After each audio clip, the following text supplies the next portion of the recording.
Okay, welcome back to the George Poulos podcast. This is a podcast about my spiritual journey, my journey of meditation. And I'm currently in week 6 of a meditation teacher training at 3 Jewels in New York City. Taking this class was one of the best decisions I've ever made in my life. It's been a profound, heart-opening, beautiful experience, so much wisdom, so much love. Amazing teacher, amazing class, amazing community. Learning a lot about Buddhism, meditation, learning a lot about myself, gaining more courage to show up and show up consistently.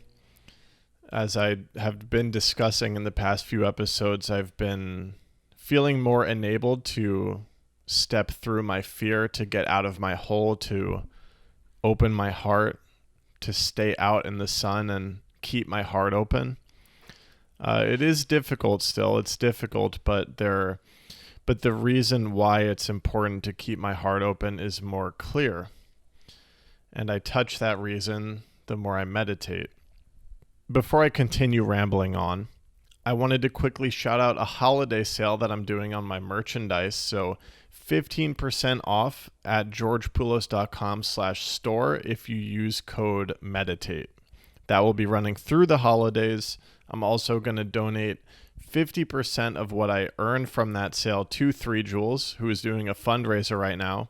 So that money will actually be going to, or part of that money will be going to scholarships for meditation teacher training next year. This meditation teacher training has changed my life. I will never be the same. And the thought of helping others have that experience is very beautiful to me. So you can help others have that experience, and you can support me by shopping my merch. It's all inspired by my spiritual journey. Some of them are original designs by me. A few of them are done in collaboration with my girlfriend, Julia. I love all the clothing. I think you will too. So use that discount code MEDITATE, georgepoulos.com/store. Get yourself a gift, get your loved one a gift, and support 3 Jewels New York City in the process. And also, if you'd like to donate to 3 Jewels directly, you can do so using the link in the description. So I thought I would structure this episode. I wasn't feeling too inspired for this episode, but what I am feeling really in touch with is the importance of showing up consistently. So I wanted to make sure that I show up regardless of feeling inspired or not, because it's really important. It's really important for me because of my habit of hiding, as I've been discussing in the past few episodes, and I'm going to allow myself to be a broken record as much as I need to, because it's important that I get through this barrier. I need to get over this hump. I need to expand. I need to show up so consistently that showing up becomes a perpetual state. I'm sick of the resistance that I feel every time I want to show up, every time I want to express myself. I'm tired of the resistance, and I know every time I give into that resistance and I don't show up and I let the fear win, I know that it gets harder the next time. So showing up consistently for me is extremely important. I don't care how inspired I am or non-inspired I am. I must show up consistently. I'm still thinking about the Buddhist death meditations that I made a whole episode about in the previous episode. The time is now. The day is today. It doesn't matter if I was too scared yesterday. It doesn't matter if I was too scared for the past 6 months. I don't know how much longer I will be alive, so I will show up today. Okay, so here I am. Every Friday night at meditation teacher training, we catch up about a few things. We catch up about how our personal meditation practice is going. We catch up about how the social media assignment is going. And we also share a meditation word, which is just a word related to meditation that we bring to class to share with others. Since I wasn't feeling too inspired, I thought I would just copy that structure. So I'm going to share about how my personal meditation practice is going. I want to share how my expression about meditation is going. And I'm probably going to skip the meditation word, but personal practice. How is my personal meditation practice going? So before meditation teacher training started, I had fallen completely off of my meditation practice. I started meditating in 2020 on the recommendation of Chad Caruso, as I'm sure many of you have heard. I downloaded the Waking Up app with Sam Harris. I took his introductory course, and I actually had a great swing of daily meditation for a long, long time using that app, using those guided meditations. That's where I first learned that I am not my thoughts. I first learned that I can observe my anxiety, that I don't have to identify with it. That initial bout of meditation changed my life 100%. In fact, I thought that I had everything figured out. I thought I was good. I thought I was set. That's when I began expressing myself spiritually. I started to find, looking back, it's interesting. I feel like through meditating consistently, I started to break through all the limiting stories I had about myself, and I started to actually poke through. I started to extend past those stories. I made my new TikTok. I made this podcast. I started sharing, expressing. I started opening my heart. Along the way, right, that was 3 years ago, approaching 4 years ago. Along the way, psychedelics were mixed in. I was doing a lot of reading of a lot of different spiritual thinkers. I had my big Osho phase. I had my big Ram Dass phase. I was meditating more or less consistently throughout these few years. And then something happened, I would say late 2022 and most of 2023, where for whatever reason, I turned my focus back outwards. I turned my focus back to external situations, external circumstances. I was no longer focusing my search inwards. I was focusing outwards. And I simply fell off of my meditation practice. Maybe I had assumed that it was ingrained and I didn't need it, or I just got lazy. Whatever it was, I stopped meditating. I don't know exactly how long it was that I wasn't really meditating, but I basically feel like I wasn't meditating for half or more of 2023. And that led me to one of the lowest points I've been in a long time. And it was really confusing. And I wasn't sure why, but it was bad. And I snapped basically. And I was like, okay, this isn't working. I'm signing up for this meditation teacher training. What else am I going to do?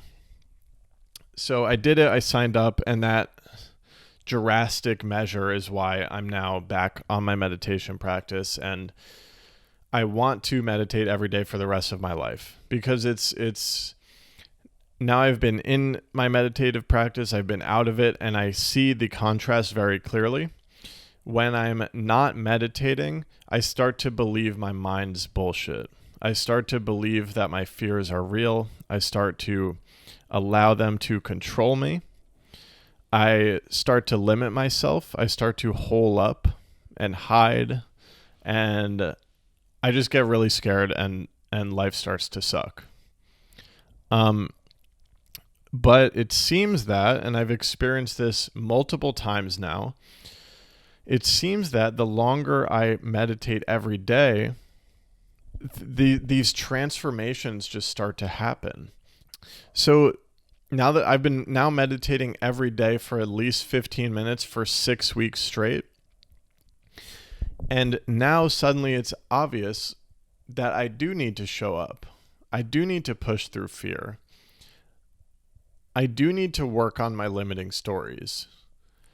And there's a safety in knowing that every single morning I'm going to sit down for 15 to 20 minutes, no matter how crazy the previous day got. I'm going to sit down for 15 to 20 minutes and just meditate. Right? It doesn't matter how hard I slipped. I'm going to drop everything, sit down, and focus on what's going on in my mind. With a daily practice like this, it's almost impossible to get completely lost in your mind narrative. It's almost impossible because you start to see it for what it is. When you find stillness like that, you start to see your mind for what it is, and it's this basically insane thing. Your mind is this absolutely insane thing that we don't really have control over. It's becoming very clear to me why I have to meditate every day, and it's because the mind is very convincing and it will take a hold of you. And if you're not meditating every day, you go deeper and deeper into blindly believing your mind until it gets very, very hard to see your way out.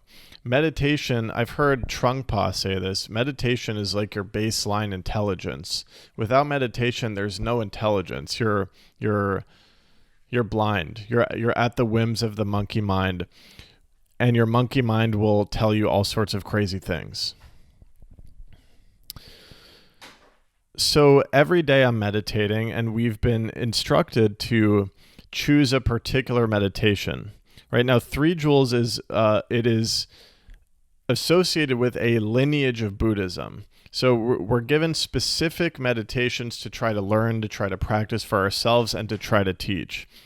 I've settled on the inner guide meditation as the one that I'm going to try to stick with for as long as I can. So this is a meditation, and I've described this in past episodes as well. The inner guide meditation is a meditation where I visualize a guide or a teacher who I believe has qualities that are higher than mine. Someone who's kind, who's open, who's expressive, who's loving. And I envision this person, and in the presence of this person, I share with them something I'm struggling with, and I share with them something that I'm doing great at, and we amplify that thing. Wait, let me start that over.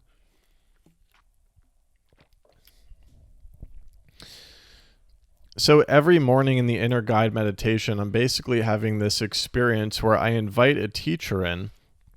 This is a teacher who has higher qualities than I believe myself to have. And through the specific steps of this meditation, I think of their higher qualities. I offer them a gift, a show of respect and admiration. I share with them something that I'm struggling with, and I purify this thing in their presence. I share with them something that I love about myself, and I amplify that in their presence. And I ask them for teachings, and I ask them to please stay. So those are the preliminaries that I do at the beginning of every meditation. And I'm sticking with this meditation now. So every time I sit in the morning, I do this. Okay, this meditation has been done for over 2,000 years, I think. And it is designed to plant specific karmic seeds. Particularly, and we just did a unit on the Western view of meditation, like neuroscience and all that. And here's one way to think about the potency of this kind of inner guide meditation. The brain has been shown to be changeable. It's ever changeable throughout our entire lives. So when we think of the limitations we have, that represents some neural pathway we have in the brain where we think, okay, this is who I am and this is what I'm capable of. But somewhere else in our brain, we have this neural pathway of this teacher, whoever it may be for you.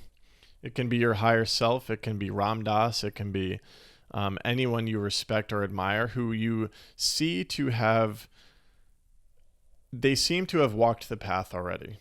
They seem to know the answers to the things you're struggling with. They've been through them. They are kind, they're generous, they're loving. All of these beautiful qualities, right? That is another neural pathway that exists in your brain physically, right? So you have the limiting neural pathway, that's how you see yourself. And you have the expansive neural pathway, that's how you see your teacher. The interesting thing about it is they're both in your brain. They're both physically in your brain. You're just associating one with you and one with another person. The truth of the matter is through meditation, you can actually start to change the chemistry and the pathways in your brain to make yourself more like that teacher. So that's the sciencey way to describe it. that's the technology behind this kind of meditation. Because we do tend to believe our mind's limiting stories. When you call a teacher to your mind, you're starting to bypass those limiting stories. And whether you believe it or not, that teacher is you.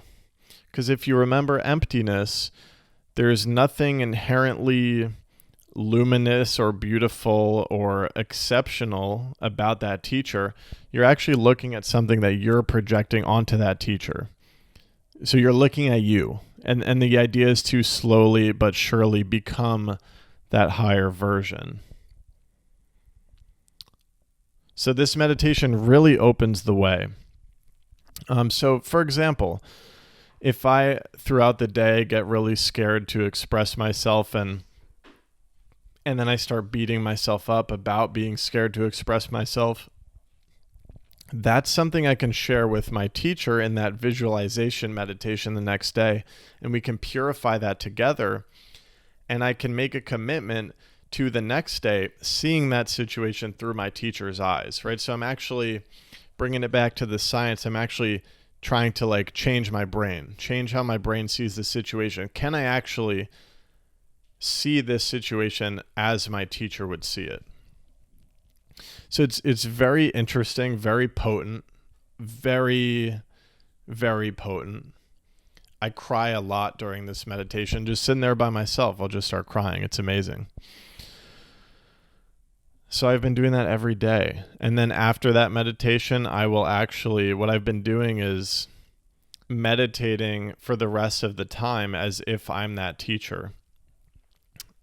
So literally, I'll bring my focus to my breath and inhale and exhale as if I'm that teacher, or seeing the meditation through the eyes of that teacher. So I'm I've been limiting myself for so long. I'm like, why would I not give this a full-hearted try? So I'm doing the whole damn thing, and I look forward to it every day, and it's been a potent meditation for me. And when it comes to that amplify step, something that I did beautifully, what I can share with my teacher is I pushed through fear and I showed up for this podcast. Or look, I've been showing up for meditation. I've been really trying with a full-hearted effort to work on my mind, to better myself, to better how I view the world. You can share something like that with your teacher and rejoice in it and amplify it. And then when it comes to karma, in theory, you'll get more of that in your life if you take some time to rejoice and celebrate in that beautiful thing that you did or in that beautiful quality that you have. Okay, so it's been cool. And then, I kind of switch back to a focus meditation on the breath, which I love. I love, love, love. My ability to focus is absolutely improving as these 6 weeks have gone by. It's absolutely improving. I remember it was quite a struggle to sit down for even 10 minutes towards the beginning, but now I look forward to getting past 10 minutes and past 15 minutes, because I've noticed that from minute 15 to minute 20 is when I'm I've really sorted through all the distractions and I'm really starting to just settle on meditating. And that's where a lot of profound insights and feelings of bliss can come in. So the meditation practice has been beautiful. And one way I see it is that it is like a life force. Because if I skip even one day of meditation, then more than likely I'll go one day deeper into my mind's fear. I'll start to believe that fear and listen to it, and I'll start to limit myself again. So for me, daily meditation has been the secret elixir. And I'm extremely committed to it, and I'm extremely grateful that we've been required to meditate every day as part of this training. And without a shadow of a doubt, I can tell you that if there is ever again a time in my life where I am not meditating consistently, I guarantee you I'm not doing well. Guarantee you.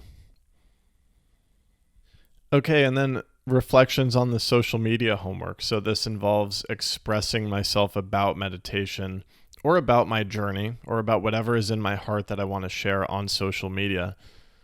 the fear experiment that I've been doing. I've been just trying to show up on social media without fear. There's still fear.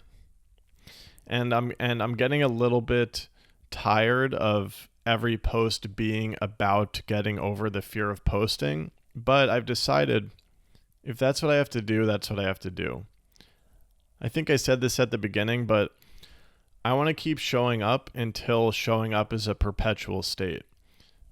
In the meantime, if the only way that I can show up is by talking about how scared I am to show up, I will do that.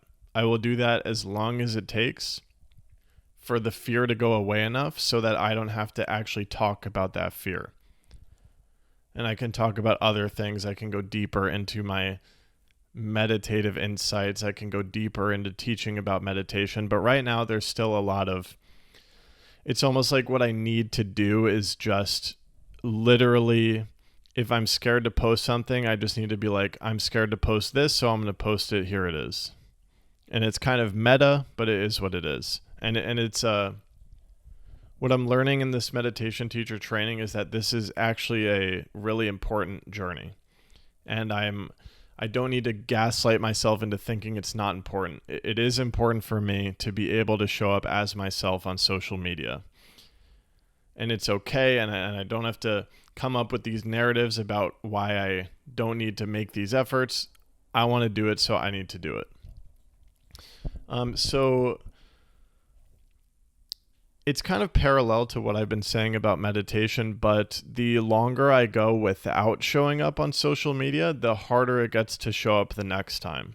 So I actually was kind of wanting to start posting every day so that I can break through that fear barrier of showing up again and again and again and again. And if you show up again and again and again and again, fear can't really last that long. It can't. If you just continually commit to doing something that you're afraid of, it's only a certain amount of time before that fear is either going to go away or it's going to be, or you're going to be so used to overcoming it that you simply just go ahead and overcome it.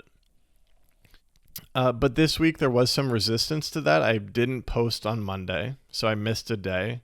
And there is all this like tension here, like I'm kind of scared to post anything. So that must be pushed through. That absolutely must be pushed through. And I will post today. Okay, and this podcast is an example. It always is. It always is an example of what I'm working on in my journey of meditation and spirituality. But I had trouble sitting down to record this one. Like I said, there was not much inspiration. I need to push through this discomfort. There's no other option. Death is coming. So I got an interesting question here on YouTube on the previous episode from ValQ10. I have experienced such moments of clarity in my life. I relate so hard to the LSD vision you are describing. I had the exact same experience a few years back when I did it, but it's depressing how I keep going, getting stuck again in old fears.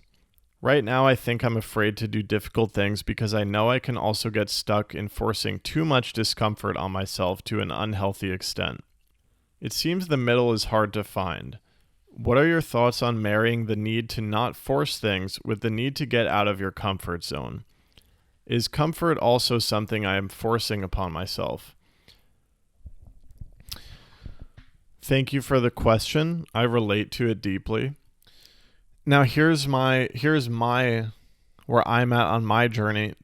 I need to push through discomfort until I reach enlightenment. There's no, like, life is short.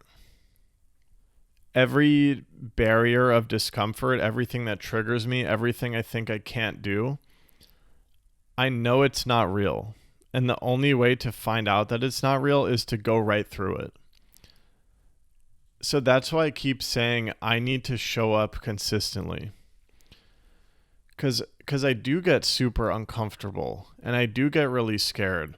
But what I see now is every time I listen to that, I get closer to a dangerous downward spiral where I get more and more convinced by my mind's fearful narrative. On the other end, every time I push through discomfort and every time I show up, regardless of the fear, I take another step up the upward spiral.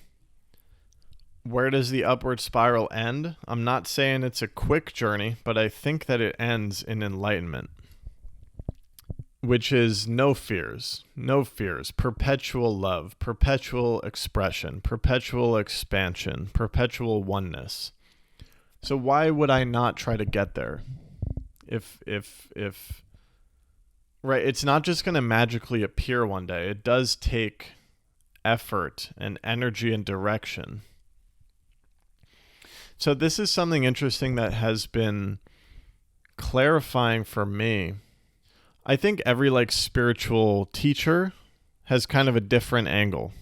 So I remember the Eckhart Tolle angle is so heavy on just being in the present moment, which is beautiful. And I think that's a way to overcome shit, for sure. But the whole just be present and everything is perfect thing, which I have said many times before, it's okay, but in this present moment, there are limiting beliefs and there are fears that are holding me back from fully enjoying this present moment. So in a way, the vision of the future, the highest vision that the future can possibly be can actually be quite helpful. Yeah, so, I'm not necessarily suggesting that anybody just drop their entire lives and choose limitless expansion. Obviously for me, it's taken a journey and I'm still not fully there.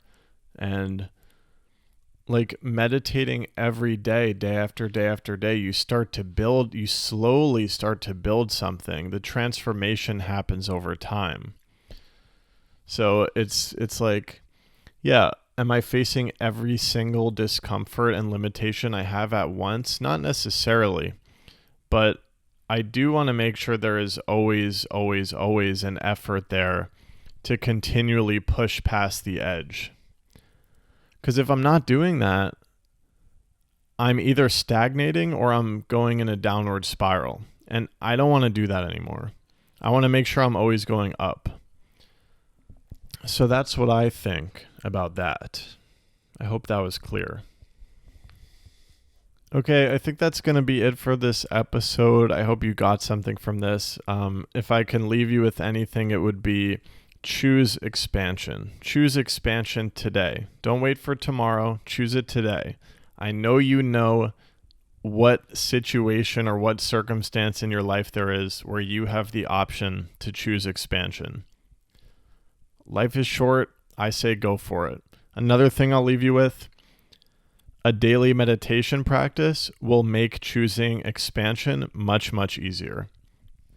Okay, much love. I'll see you next week.